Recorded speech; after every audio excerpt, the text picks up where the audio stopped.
Matthew 20.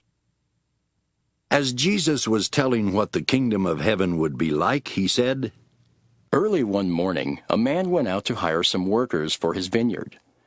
After he had agreed to pay them the usual amount for a day's work, he sent them off to his vineyard. About 9 that morning, the man saw some other people standing in the market with nothing to do. He said he would pay them what was fair if they would work in his vineyard. So they went. At noon, and again about 3 in the afternoon, he returned to the market.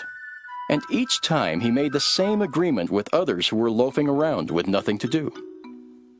Finally, about 5 in the afternoon, the man went back and found some others standing there. He asked them, "Why have you been standing here all day long doing nothing?" "Because no one has hired us," they answered. Then he told them to go work in his vineyard. That evening, the owner of the vineyard told the man in charge of the workers to call them in and give them their money. He also told the man to begin with the ones who were hired last. When the workers arrived, the ones who had been hired at 5 in the afternoon were given a full day's pay. The workers who had been hired first thought they would be given more than the others. But when they were given the same, they began complaining to the owner of the vineyard. They said, "The ones who were hired last worked for only 1 hour, but you paid them the same that you did us, and we worked in the hot sun all day long." The owner answered one of them, "Friend, I didn't cheat you. I paid you exactly what we agreed on. Take your money now and go. What business is it of yours if I want to pay them the same that I paid you? Don't I have the right to do what I want with my own money? Why should you be jealous if I want to be generous?" Jesus then said, So it is. Everyone who is now first will be last, and everyone who is last will be first. As Jesus was on his way to Jerusalem, he took his 12 disciples aside and told them in private, We are now on our way to Jerusalem, where the Son of Man will be handed over to the chief priests and the teachers of the law of Moses. They will sentence him to death, and then they will hand him over to foreigners who will make fun of him. They will beat him and nail him to a cross. But on the 3rd day, he will rise from death. The mother of James and John came to Jesus with her 2 sons.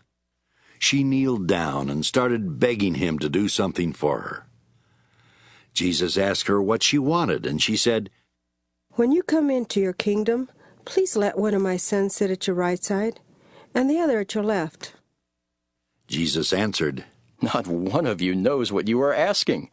Are you able to drink from the cup that I must soon drink from?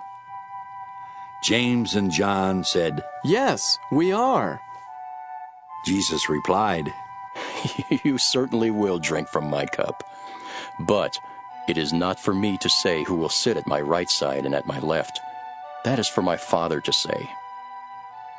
When the 10 other disciples heard this, they were angry with the 2 brothers.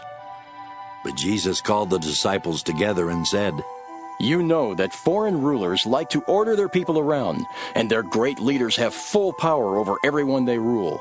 But don't act like them. If you want to be great, you must be the servant of all the others.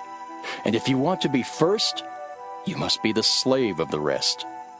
The Son of Man did not come to be a slave master, but a slave who will give his life to rescue many people. Jesus was followed by a large crowd as he and his disciples were leaving Jericho.